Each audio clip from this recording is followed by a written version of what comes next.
palabra de Dios. De modo que lo que se ve fue hecho de lo que no se veía. 4. Por la fe Abel ofreció a Dios más excelente sacrificio que Caín, por lo cual alcanzó testimonio de que era justo, dando Dios testimonio de sus ofrendas, y muerto, aún habla por ella. Padre, nos acercamos a tu palabra. Te pedimos que derrames hoy tu buen discurso, que sea tu Espíritu Santo el que nos instruya. Ayúdanos, Señor, a tener una actitud humilde para recibir tu mensaje. No confiamos, Señor, en la habilidad del hombre, sino sabemos que el poder está en tu verdad, en tu palabra y la obra que el Espíritu Santo hace con ella en nuestras vidas. Ayúdanos a poner atención, ayúdanos a ser apercibidos y ayúdanos a ser no solo oidores de tu palabra, sino hacedores de ella. Te pedimos, Señor, que nos bendigas, nos edifiques a través de tu palabra y que tu nombre sea exaltado a través de la predicación. Te lo pedimos en el nombre que es sobre todo nombre, en el nombre maravilloso de nuestro Señor Jesucristo. Amén y amén. Gloria a Dios. Este es uno de los pasajes, uno de los capítulos más conocidos. Es un listado. Algunas Biblias dicen, por ejemplo, los héroes de la fe. Y se mencionan ahí a varios personajes. Leímos hasta Abel. Es así como, por ejemplo, el béisbol tiene un salón de la fama. Entonces a este también se le ha dicho el salón de la fama de la fe. Pero obviamente vamos a hablar de la fe. El tema del capítulo 11 es la fe. Solo déjeme a manera de contexto histórico por qué se escribió la carta a los hebreos. Uno es, no se sabe a ciencia cierta quién la escribió, esta carta, este documento. No se sabe. Hay algunos que piensan que fue Pablo, otros piensan que fue Apolo, pero no, realmente no se sabe quién escribió la carta a los hebreos. Y fue escrita a una congregación de judíos, de hebreos, y de ahí su nombre. Y en esa congregación, todos habían creído en el Señor Jesús, pero algunos solo de una manera intelectual.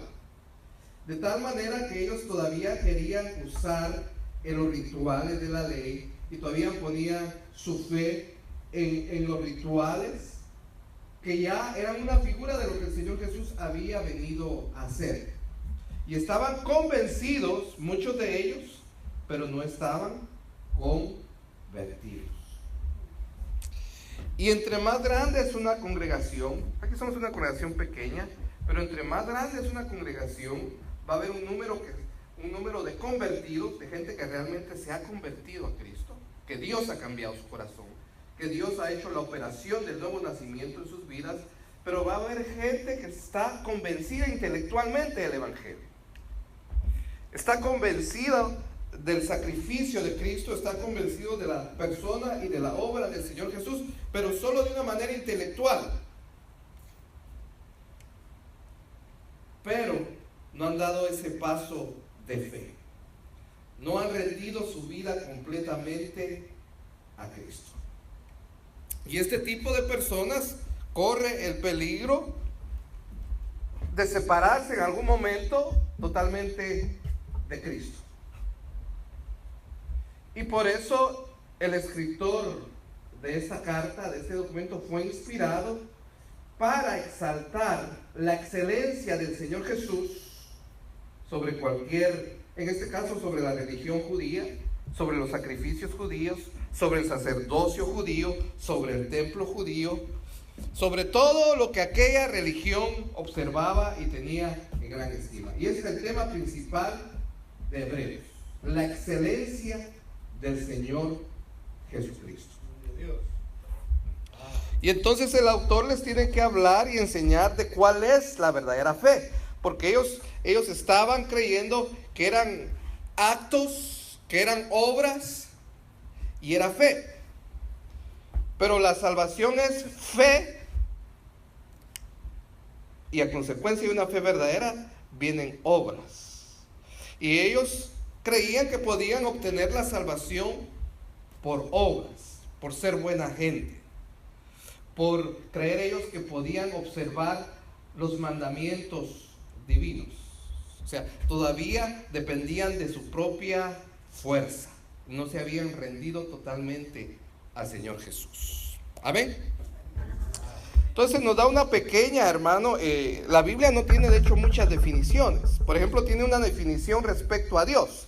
A Dios es imposible definirlo, pero nos da una definición. ¿Cuál es la definición que la Biblia nos da de Dios? ¿Ah? De aquí hay más. Vamos a ver si aquí hay algo. Allá atrás, la Biblia dice, Dios es amor. Nos da una definición de Dios, ¿verdad? No ese es el tema, pero tendríamos que definir qué es amor, de acuerdo a bíblicamente, no el amor como lo concebimos nosotros, sino el amor bíblico.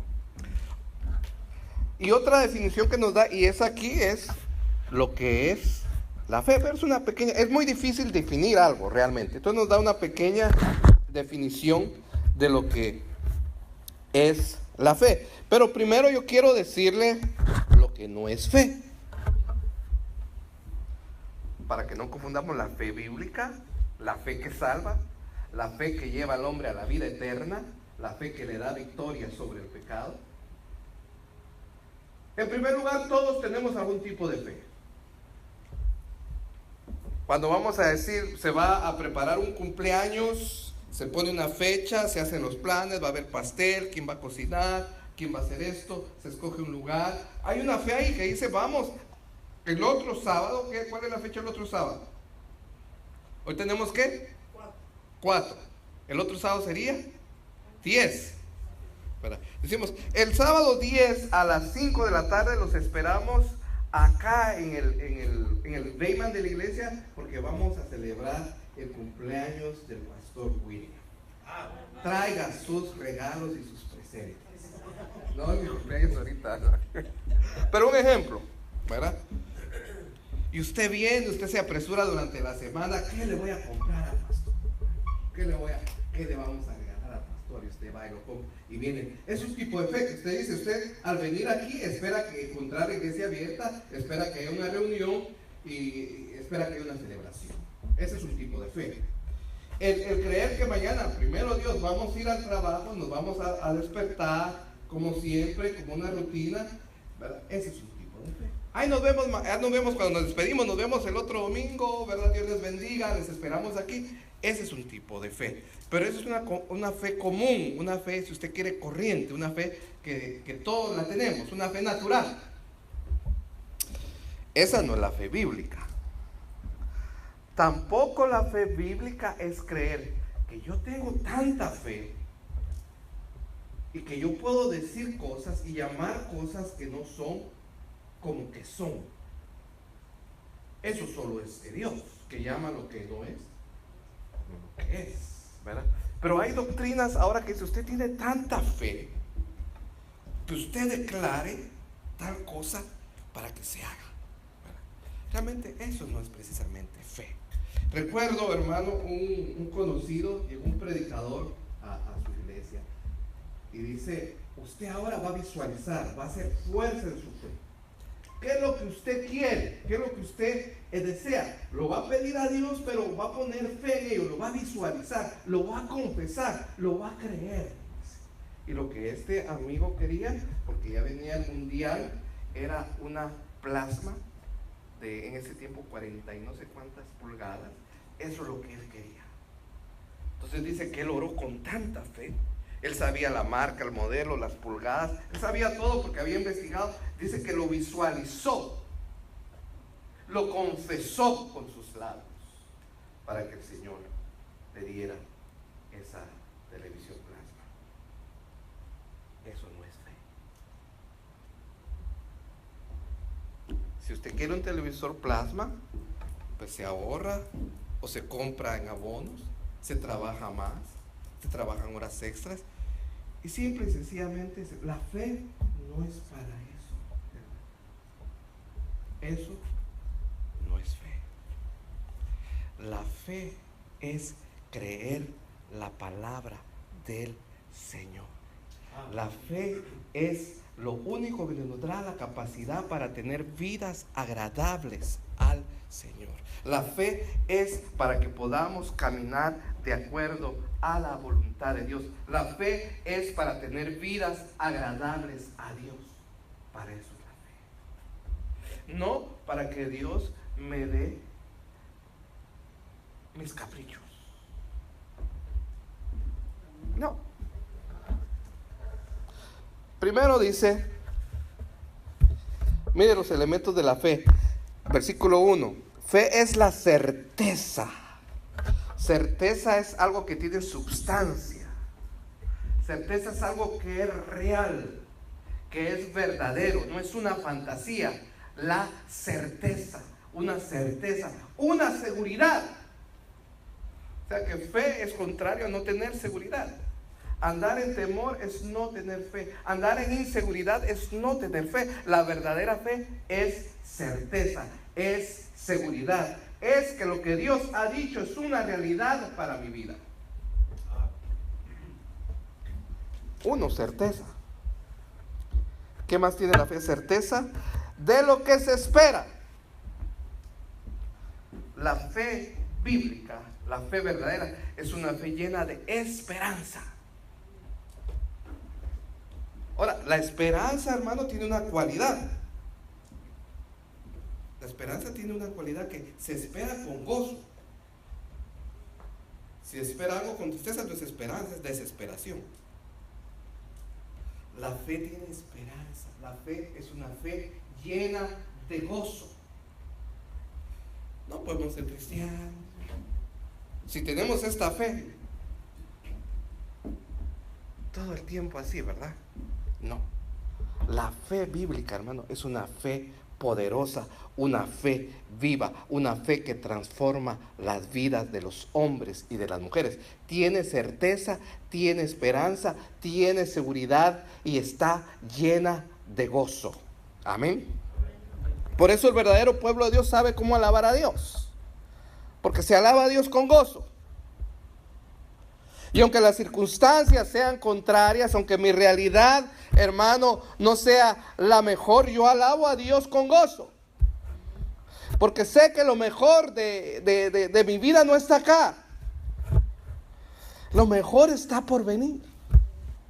Nada es comparable de lo que logremos, tengamos en esta vida. Cualquier título, cualquier relación, cualquier logro, cualquier dinero, no es de comparar con la gloria venidera. Y para eso es la fe, para llevarnos a esa gloria venidera, para poner la mirada en las cosas que no son. Para eso es la fe. Tiene certeza, tiene substancia, tiene realidad, tiene esperanza, tiene gozo. ¿Qué más tiene la fe? Tiene convicción. Y convicción es una demostración. La verdadera fe, hermano, es tener una convicción.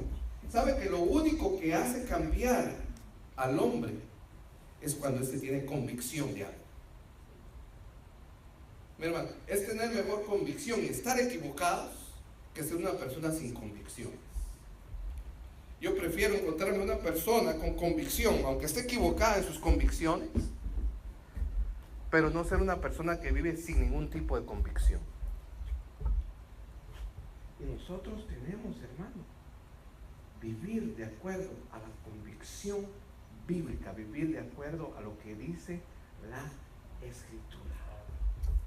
Con convicción, convencidos realmente de lo que Dios ha dicho, de lo que Dios va a hacer y de lo que Dios hará en nuestras vidas. Y aquí está una convicción de que de las cosas que se ven. ¿O qué dice? Un carro se ve, una casa se ve, una televisión se ve. Por eso le digo, la fe no es para esas cosas. Eso sería rebajar la fe bíblica.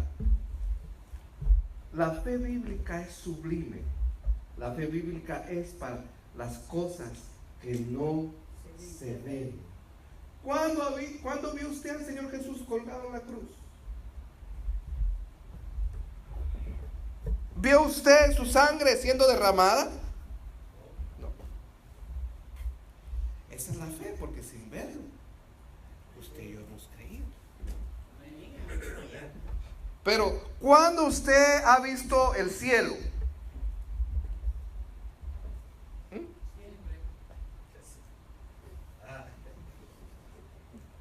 No.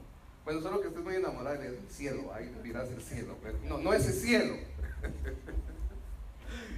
El cielo, la habitación de Dios, la gloria. Hermano, no lo hemos visto. No lo hemos visto.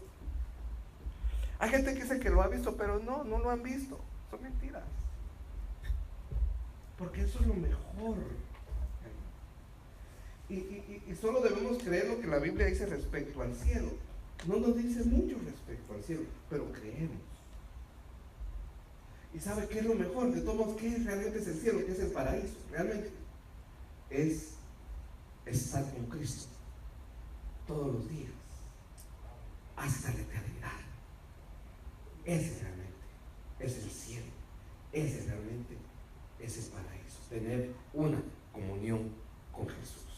Amén. Y hoy le sentimos, no le vemos, hoy le adoramos, hoy le cantamos, ahora oramos, pero no le vemos al Señor Jesús. Es por la fe, porque la fe es la convicción de lo que no se ve. No le vemos. Pero imagínense cómo nos vamos a sentir cuando lo veamos. Bueno, si usted lo ama, ¿verdad? Si usted eso le emociona, ¿verdad? Va a ser lo más grande. Verlo a Él cara a cara y saber que no lo merecemos. Que lo único que merecíamos es ir al infierno. Y sin embargo, Él tuvo tanta misericordia, tanta bondad, que nos dio el don de la fe para creer, para tener seguridad, para tener convicción, para tener esperanza, para estar convencidos. Y ahora Cristo es para nosotros una realidad. Y creemos en aquellas cosas que no hemos visto. Creemos que Cristo viene, creemos que Él vino, creemos que Él murió, creemos que Él resucitó, pero creemos que Él viene también a establecer un reino eterno. Creemos en la gloria, creemos en el cielo. Eso es por la fe. Eso no es por inteligencia ni por lógica. Eso no es por algo que nosotros hayamos hecho y que merezcamos. Porque dice la Biblia, yo tendré misericordia del que quiera tener misericordia. No del que quiere ni del que corre, sino de aquel que Dios tiene misericordia. Y si Dios ya tuvo misericordia de ti y tú tienes este tipo de fe, alábale y alégrate en el Señor. Pero por favor no sea tan expresivo, ¿verdad? No haga tanto derroche de expresiones y de gozo y de algarabía, ¿ok?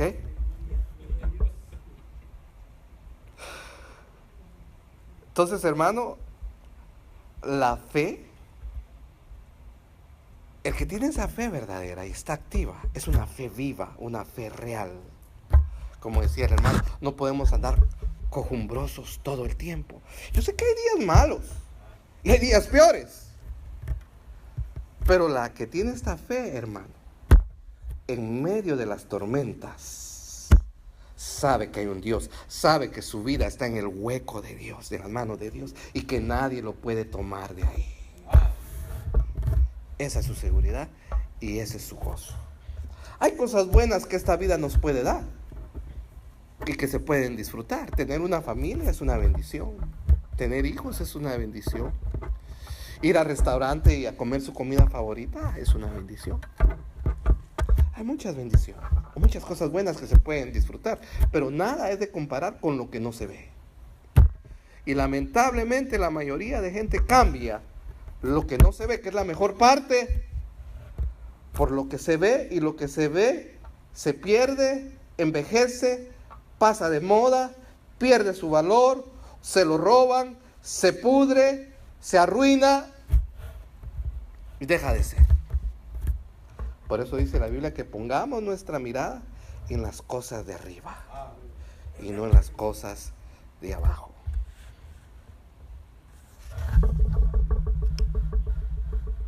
Mire, porque el 2, porque por ella alcanzaron buen testimonio los antiguos. O sea, no hay otra manera, hermanos, de agradar a Dios. No hay otra manera de acercarse a Dios. No es el camino de las obras. Es a través de la fe que los hombres antiguos y los hombres de ahora agradan a Dios. La única forma de agradar a Dios es a través de esa fe. Y esa fe, le repito, es creer la palabra de Dios, obedecer la palabra de Dios. Y esa fe nos va a mantener conectados con el Dios de la gloria. Y de su interior correrán ríos de agua viva, dice. Y Él no solo nos ha venido, hermanos, no solo hay una vida eterna y no estamos aquí tan desesperados a decir, ay, ¿cuándo va a ser esa vida eterna? Porque dice que también vino a darnos una vida en abundancia. Y aquí está, mire, todo lo que el cristiano, no le estoy hablando del mundo, no, pero aquí está todo lo que el cristiano, el Hijo de Dios, necesita para tener una vida de victoria. Aquí está la sabiduría que se necesita para tener una vida agradable a Dios. Aquí está todo el conocimiento que se necesita para conocer a Dios, para conocer el camino de la salvación. Dice, aquí está para el creyente, esta es la fuente de gozo. Esta es la fuente de satisfacción, la palabra de Dios. El creyente aquí encuentra a Jesús en la Biblia. El creyente aquí tiene, hermanos, citas con su Dios, citas con su salvación. Agarra su tiempo y él sabe que al abrir su Biblia y al tomarse ese tiempo, siente que Jesús está sentado y que tiene una cita con él y empieza a platicar y empieza a tener comunión y empieza a conocerlo más y Dios empieza a hablarle. Cuando tú abres este libro con fe, cuando abres este libro, Dios abre su boca y empieza a hablar. Si no tenemos una vida de victoria, si tenemos una vida limitada en Cristo Jesús, es porque no abrimos este libro, no lo leemos, no lo meditamos y no lo creemos y no lo aplicamos como lo deberíamos de hacer. Aunque no diga amén, así es. Dice 2 Corintios 5:7, porque por fe andamos, no por vista. Por fe, no por vista. Es que, hermano, usted no sabe los problemas, que si usted supiera los problemas que yo tengo, y yo le diría, y si usted supiera los míos, ya somos dos emproblemados. Pero no andamos por fe, no andamos por las circunstancias, no andamos por vista, no andamos por las circunstancias, no andamos por nuestra realidad. Debemos andar por fe. No por nuestra realidad, sino por la revelación que nos da la palabra del Señor. Una de las cosas que nos debería bendecir mucho es saber que Dios nos ama. Eso nos debería bendecir completamente. Que el amor de Dios es el Dios del universo, que hizo un plan eterno, y allá en una reunión en la eternidad, en el concilio divino, se hizo un plan para salvar al pecador. El que Dios se tomara un tiempo para hacer un plan y pensar en aquellos que iba a salvar, porque dice la Biblia que ya están escritos su nombre, que fueron predestinados antes del tiempo, antes que nacieran, antes que existiera, y que fueron predestinados para salvación. Eso debería de llenar nuestro corazón, saber que Dios nos ama. Ahora, dijo un hermano, no estoy completamente de acuerdo, pero en amándome Dios dijo, ¿qué me importa a mí que no me amen los demás? Es que yo me siento solo, me siento sola. ¿verdad? Pero Cristo prometió estar conmigo, con nosotros, hasta el fin. ¿Cómo nos vamos a sentir solos si tenemos al Padre, al Hijo y al Espíritu Santo? ¿No dice la Biblia que los que hemos nacido de nuevo somos templo y morada del Espíritu Santo? No. Pero ¿qué tenemos que hacer? Acercarnos a Dios, leer nuestra Biblia, acercarnos con devoción, acercarnos como penitentes, acercarnos, hermano, como necesitados, y vamos a salir bendecidos,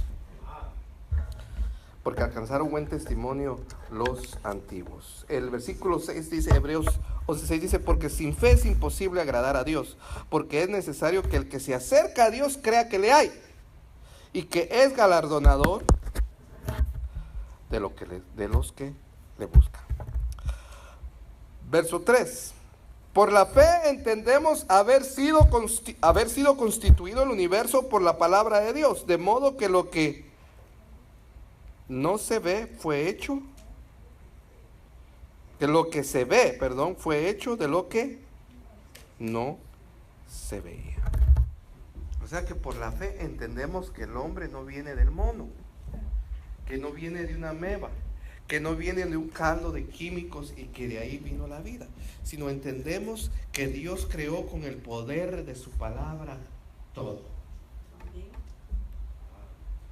Y creemos lo que dice en Génesis, que en el principio creó Dios los cielos y la tierra. Y están todos los elementos que científicamente, todos los elementos que se necesitan para que haya vida. En el principio tiempo, creó los cielos, espacio, tierra, materia. Y cuando dice que Dios creó, es la energía, son los componentes necesarios para que haya, científicamente. Si usted va a un libro de ciencia, esos son los elementos necesarios para que haya existencia de vida. Energía, es cuando Dios dijo, cuando Dios creó. Cielos, el espacio y el tiempo. Cuando dicen el principio es el tiempo, antes no había tiempo. Cielos es el espacio, tierra es materia. Y ahí Dios empezó a hacer la creación de todo lo demás. Y creemos lo que dice Génesis, que los creó varón y hembra. No varón, hembra y medio varón y media hembra. No dice así la Biblia. Solo un género humano y dos sexos, varón y hembra. Pero ¿cómo entendemos nosotros eso? A pesar de que la ola es tan fuerte ahora que dice, no, hay un tercer género o hay un cuarto género. ¿Cómo podemos nosotros enseñar a nuestros hijos lo que es correcto, lo que es bíblico? Solo a través, hermano, de las escrituras. Porque si no vamos a ser llevados por las olas, ¿no? Y esto no es porque después nos acusan que es un hate speech, ¿verdad? El que quiera vivir como quiera, que se le dé la gana, pues no quiere creer las escrituras. Y los que tenemos la convicción, la certeza que este libro, la revelación, la verdad de Dios, lo vamos a predicar y a pregonar. Y como cualquier pecador, una lesbiana, un homosexual, como cualquier otro pecador, como un alcohólico, como un adicto a las drogas, como cualquier otro, como cualquiera de nosotros, necesita venir a Cristo y arrepentirse. Y Cristo lo va a cambiar. Porque el Evangelio es el poder de Dios, escribe Pablo, para salvación. Entonces vamos a cantar como los niños que dicen, ¿usted ha oído esa canción? No vengo del mono, ni de la naranja. ¿Qué más dice? ¿Quién se la sabe? No vengo, dice algo así, dice la canción, no vengo del mono, no, ni de la naranja, ja. La cigüeña no me trajo, jo. Fue mi Dios que me hizo a mí, te hizo a ti, me hizo a mí. Amén. Hasta le canto, mira, para que no se me duerma, pues. Pero vamos a recoger una ofrenda, porque eso es extra, hermanos.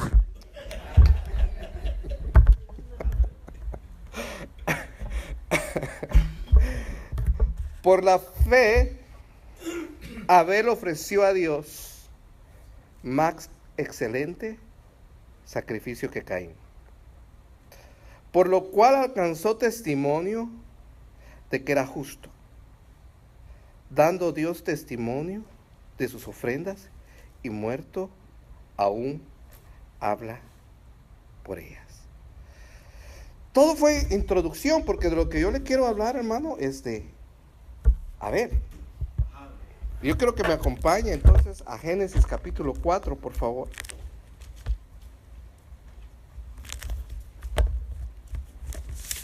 Porque este es el primer personaje de una cadena de personajes que nos muestran características de la verdadera fe, de la fe que salva al hombre, de la fe que cambia al hombre, de la fe que es para salvación, de la fe con la cual el hombre puede agradar a Dios. ¿Ya tiene Génesis 4, por favor? Conoció a Adán. Es Génesis, está fácil de encontrar, va el primer libro de la Biblia, después de que está el listado del índice, ahí va a encontrar Génesis. Conoció a Adán a su mujer Eva. ¿Qué quiere decir ese conoció? ¿No la conocía antes? Ahí se conocieron. Oh, hi, how are you? ¿Cómo te llamas? ¿Ah? ¿Qué quiere decir ese conoció? Esa palabra, la que se traduce en nuestras Biblias, conoció, es una palabra hebrea que cuando se conoce a alguien íntimamente, cuando tuvieron relaciones sexuales. Porque, hermano, el sexo es bendito. Dios lo bendice en el matrimonio. Fuera del matrimonio, Dios no bendice el sexo. Se conocieron y pasó lo que tenía que pasar, ¿verdad? Pero déjeme decirle, esa palabra conocer, hermano, también se usa refiriéndose a la relación que el hombre puede tener con Dios, conocerlo de una manera íntima, es la misma palabra. Relacionarse íntimamente con Dios, conocerlo de una manera íntima. O sea que respecto a los hombres no solo se trata del hecho físico, sino también se trata del hecho emocional que debe haber entre una pareja, ¿verdad?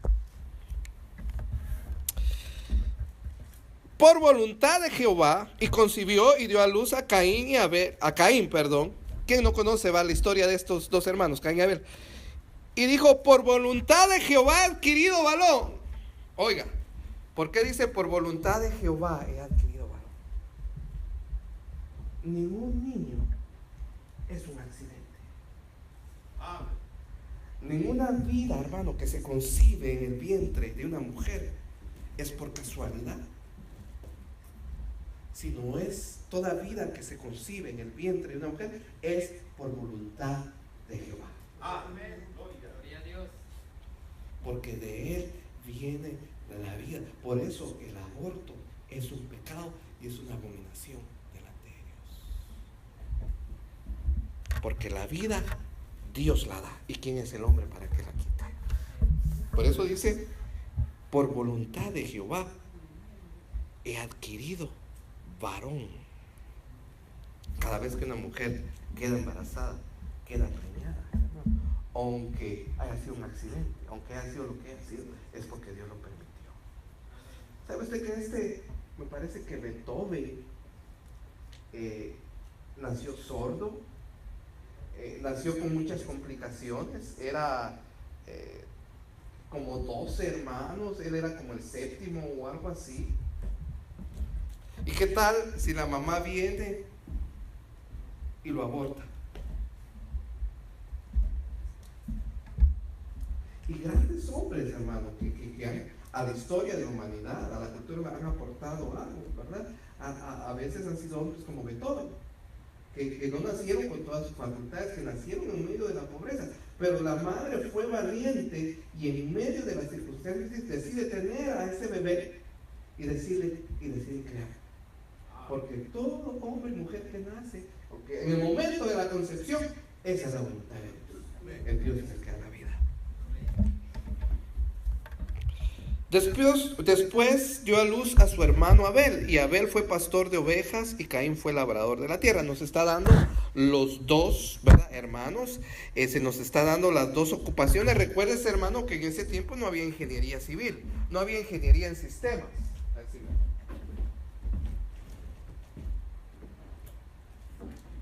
Bueno, este es el uno. Bueno. puede, es que como que se le va. Bueno, puede. ¿Cuál? ¿Está mejor ese? Bueno. No había muchas carreras, ¿verdad? Todavía no había universidad, eran las ocupaciones más comunes. Uno era pastor y el otro era agricultor, ¿verdad?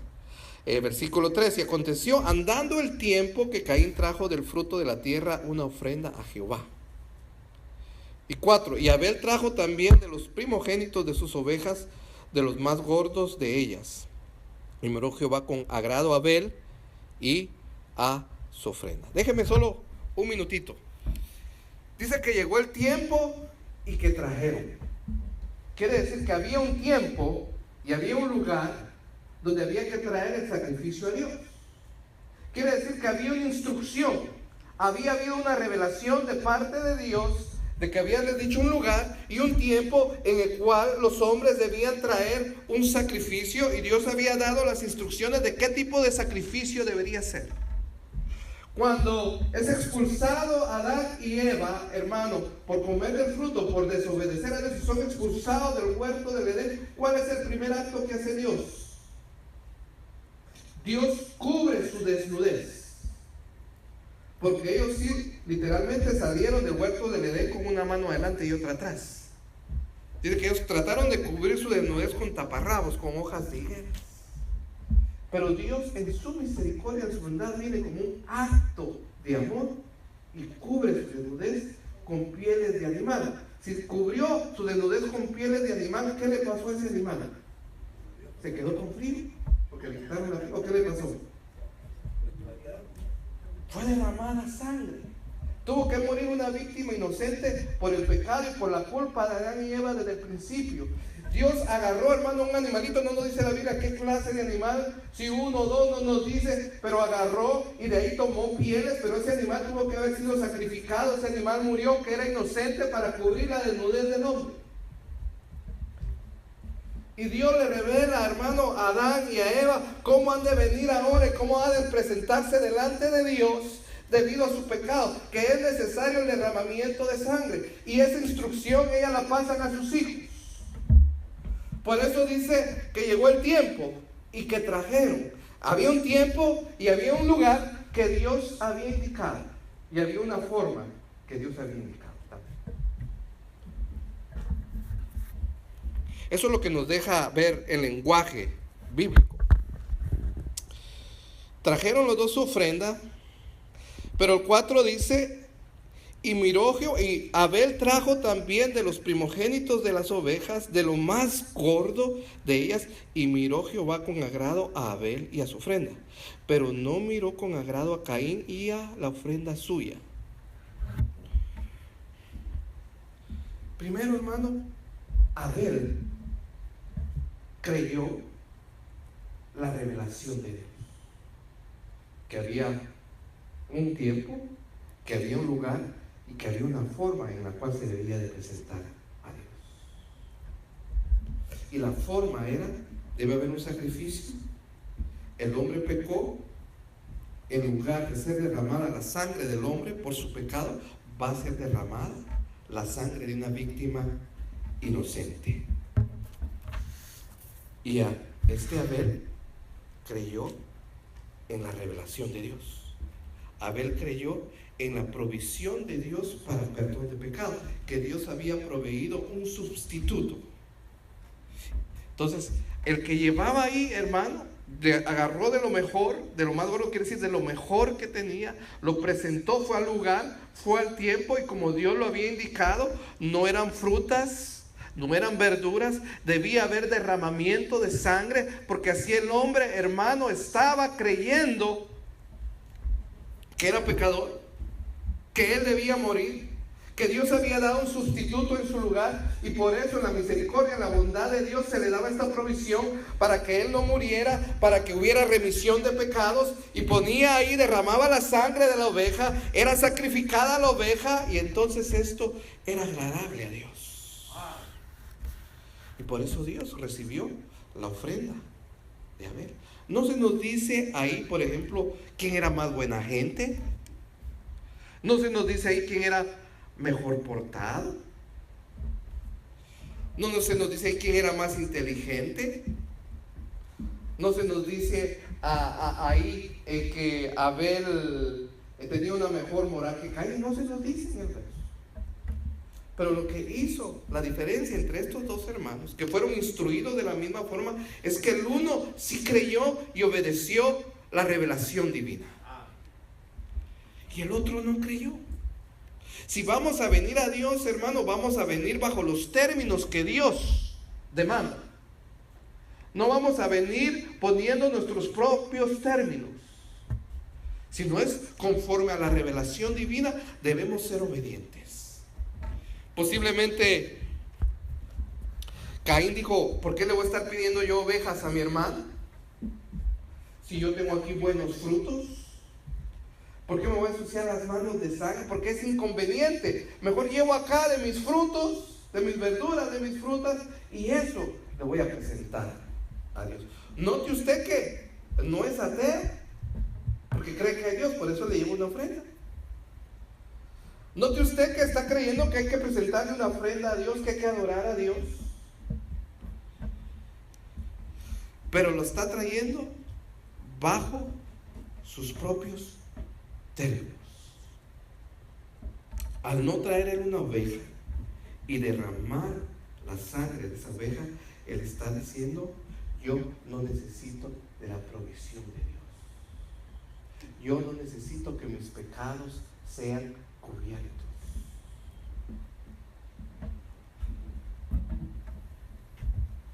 Y desde este sacrificio, desde el primer sacrificio que se hizo, ese era anunciando el sacrificio perfecto que iba a ser Cristo Jesús.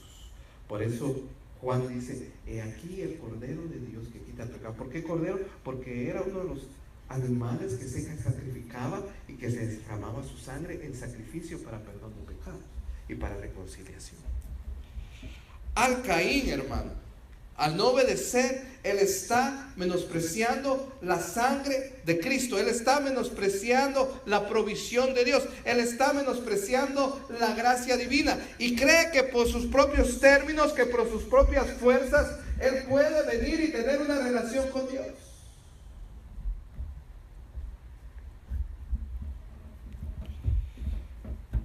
Pero aunque Dios, hermano, no recibe su ofrenda, porque mire, note usted el lenguaje, dice: miró Dios con agrado a Abel y a su ofrenda.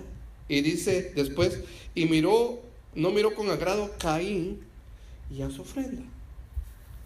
Porque la fe, hermano, yo se lo he enseñado, tiene dos aspectos.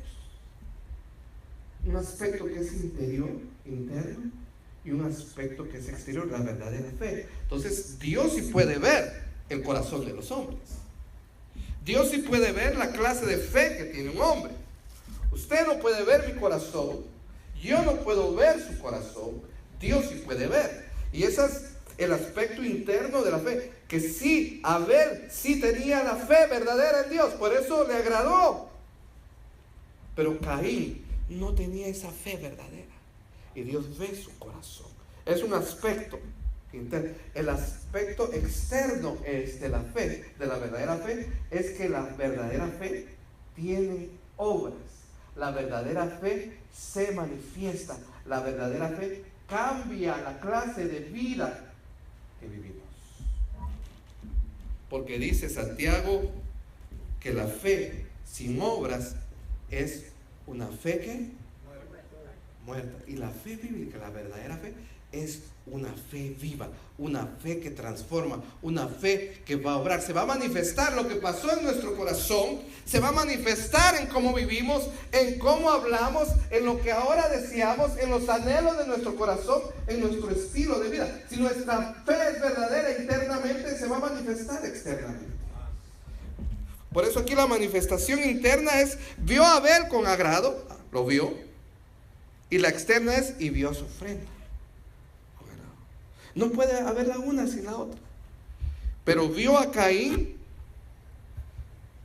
no le agradó su corazón y no le agradó su ofrenda. Pero mire la bondad y la misericordia del Señor. Porque dice el 5, pero no miró con agrado a Caín y la ofrenda suya. Y se ensañó Caín en gran manera. Todavía no estaba siendo obediente, sino que se ensaña. No dice se enoja, se ensaña. Agarra rencor, agarra odio, agarra rechazo, agarra rencilla. Se ensaña el corazón de Caín en gran manera y decayó su semblante. Hermano, no hacer la voluntad de Dios tiene un costo. Decayó su semblante, o sea, se deprimió el hombre. Pero le agarró rencor, le agarró odio. Pero mire la misericordia de Dios en el versículo, la paciencia, la bondad, la misericordia, versículo 6. Entonces Jehová dijo a Caín, ¿por qué te has ensañado? ¿Y por qué ha decaído tu semblante? O sea, Dios conocía el corazón. Dios conocía los planes, las maquinaciones que ahora habían en Caín. Dios conocía lo que Caín estaba pensando, el plan que él estaba, hermano, en su mente traguando de matar a su hermano. Pero antes Dios viene, mire qué misericordia. ¿Por qué te has ensañado y por qué ha decaído tu semblante? 7. Si bien hicieres, ¿no serás enaltecido? Y si no hicieres bien, el pecado está a la puerta. Con todo esto, a ti será su deseo y tú te enseñorearás de él. Le está diciendo, hay una forma, hay una fe para que tú hagas lo correcto. Y serás te voy a enaltecer. Hay una forma y una fe para que tú venzas el pecado. Tú no necesitas tener una vida donde el pecado se enaltezca de ti, donde tú estés sujeto al pecado. Tú puedes tener una vida de victoria y esa es parte de la verdadera fe. Cristo, hermano, no solo nos perdona nuestro pecado, sino nos hace libres del pecado para que ya no vivamos una vida de pecado. Y eso es lo que le está diciendo el Señor. Si bien hicieres, no serás enaltecido. Y si no hicieres bien, el pecado está a la puerta. Con todo esto, a ti será tu deseo y tú serás Señor sobre el pecado. No lo contrario, no el pecado, Señor sobre nosotros. Y dijo Caín a su hermano Abel, a pesar, hermano, mire, que no le había agradado a Dios, tenía testimonio de que no le había agradado a Dios su ofrenda y su corazón. Él viene, se ensaña, se enoja. Viene todavía la palabra del Señor, la advertencia, haz el bien, o sea, arrepiéntete, haz las cosas conforme a la revelación, sé obediente, no estés sujeto al pecado, a pesar de la bondad, del llamado de atención a Dios. ¿Qué hizo Caín? No se arrepintió.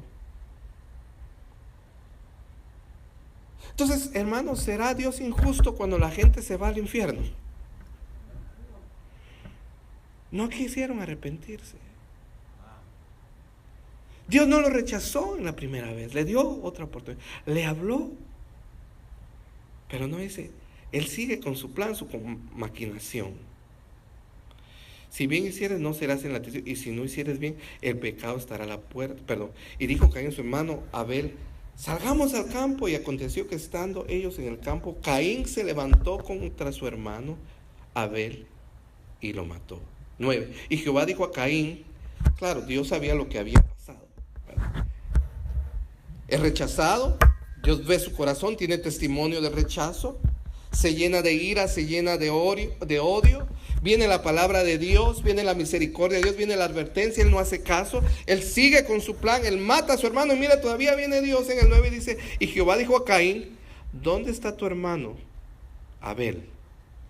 Y él respondió, mire lo que es la rebeldía contra Dios, no sé, ¿soy yo acaso guarda de mi hermano?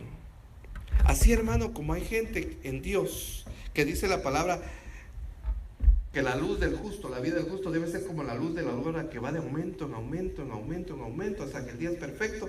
Mire, también como es el caso negativo, también el corazón se va endureciendo del hombre y se va endureciendo más, porque no mira usted en ningún momento una pizca de arrepentimiento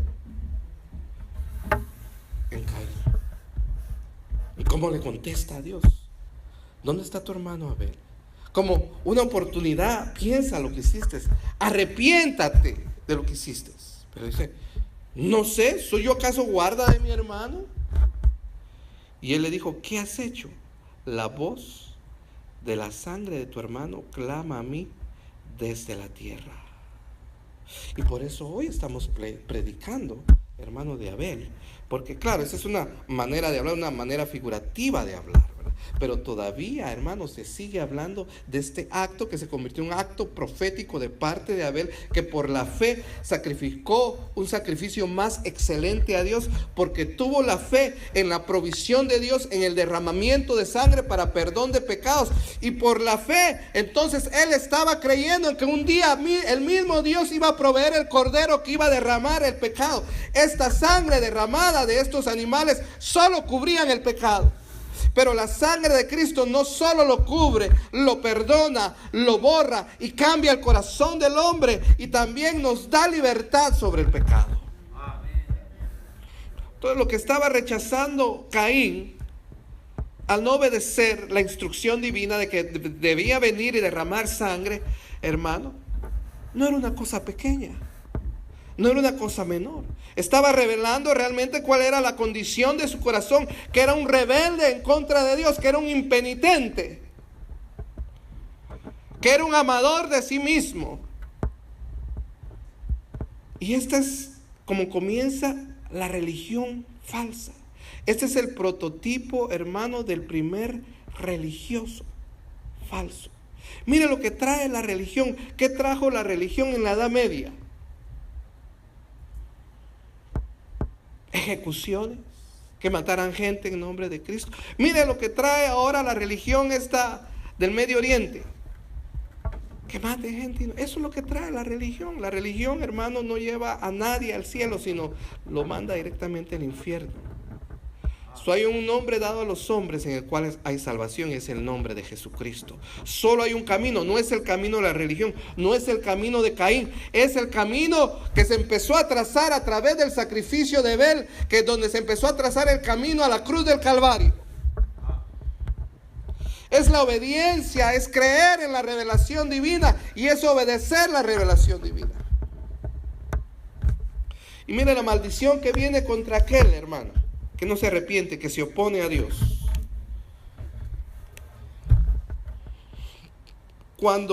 Ahora el 11, ahora maldito seas tú de la tierra que abrió su boca para recibir de tu mano la sangre de tu hermano. Maldito.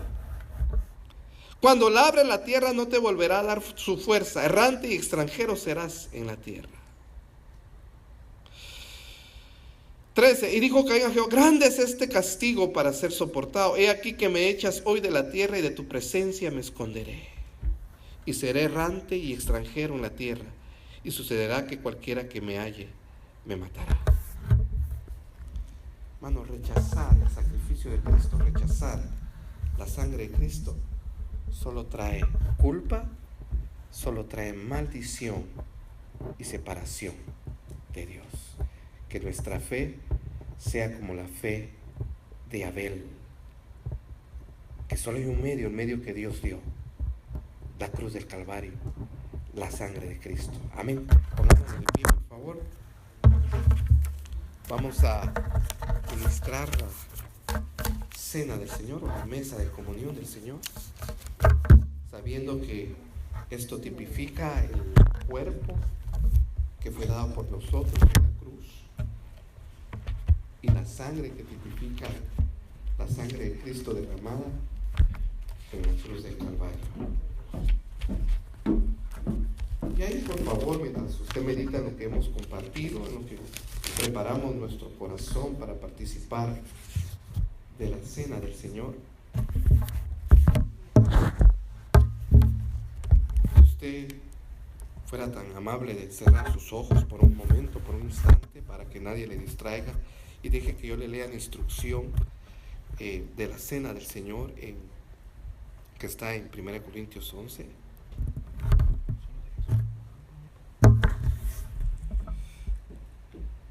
Porque yo recibí del Señor lo que también os he enseñado, que el Señor Jesús, la noche que fue entregado, tomó pan, y habiendo dado gracias lo partió y dijo, tomad y comed, este es mi cuerpo, que por vosotros es partido. Haced esto en memoria de mí. Asimismo tomó también la copa después de haber cenado, diciendo: esta copa es el nuevo pacto de mi sangre. Haced esto todas las veces que la bebieres en memoria de mí. Así pues, todas las veces que comieres este pan y bebieres esta copa, la muerte del Señor anunciáis hasta que Él venga. Acerquémonos sola al trono de la gracia antes de tomar los elementos. Y a la manera de Abel, poniendo fe en ese sustituto, en esa sangre derramada para perdón y liberación de pecados, para reconciliarnos con Dios. Hoy podemos acercarnos confiadamente al trono de la gracia por los méritos de Cristo, por la vida santa que Él vivió y por la muerte que Él sufrió. Aleluya, gracias por tu provisión. Gracias por esa sangre donde tenemos perdón de pecados. Gracias por ese sacrificio donde tenemos liberación de pecados. Gracias. Oh Señor, porque a través de ese sacrificio ahora tenemos paz para contigo y somos reconciliados. Y en obediencia a tu palabra, Señor, venimos a observar, no como una obligación, sino como un gran privilegio, recordando y haciendo memoria de ese perfecto sacrificio en la cruz del Calvario, donde no abriste tu boca, Señor, donde tuviste el poder para bajarte, pero en obediencia y en amor no lo hiciste para salvación. Y tú desde ahí dijiste: Padre, perdónalos, porque no saben lo que hacen. La primera provisión de la cruz es perdón de pecados. Y teniendo perdón de pecados, entonces podemos sentir paz y tener paz para con Dios. Acerquémonos hoy a la presencia y a la mesa del Señor con gozo y con temor reverente. Pasemos a participar de los elementos, por favor.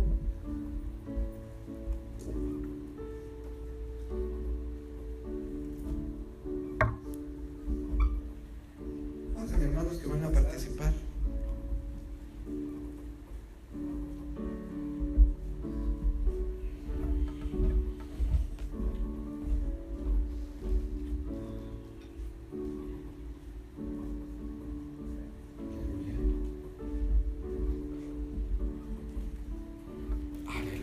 Solo es en la sangre de Cristo que tenemos perdón de pecados. Precioso es el raudal que limpia todo mal. Aleluya. No hay otro manantial, solo de Jesús la sangre. Aleluya. Santo es el Señor. Gracias por ese sacrificio, porque en tu cuerpo, en tus azotes, en tu humillación, tú pagaste el precio de nuestra paz. Y hoy no por méritos propios, no por una justicia propia, sino por medio del Señor Jesús, nos podemos acercar a ti para darte gracias. Participemos todos del pan, que es representación del cuerpo de Cristo dado en ofrenda por nosotros. Y participemos todos de la copa, que es la copa del nuevo pacto, un pacto vivo, un pacto donde Dios cambia el corazón de los hombres y los transforma. Una fe viva, una fe verdadera. Y ahora, Señor, te damos gracias. Y cantando este canto, vamos a quedar despedidos con un corazón agradecido a ti, Señor, por tu provisión. ¿Quién me puede dar perdón? Solo de Jesús la sangre y un nuevo corazón.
bendiga, Dios le guarde, tenga una semana próspera en el Señor.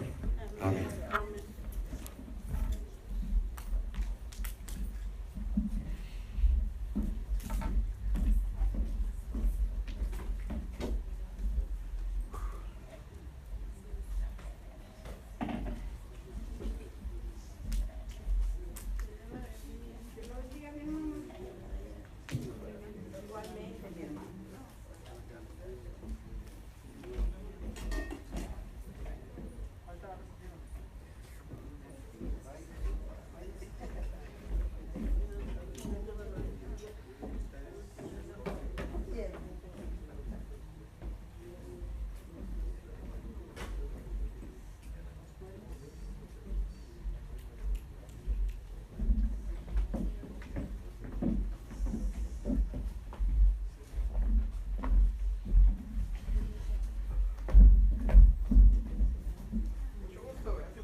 Déjelo, ponte acá, a ver.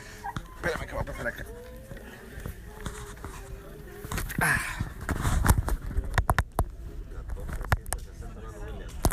Ahorita, Pepe, es que el teléfono se trabó. Antes de las 9, ¿verdad? Ok, a las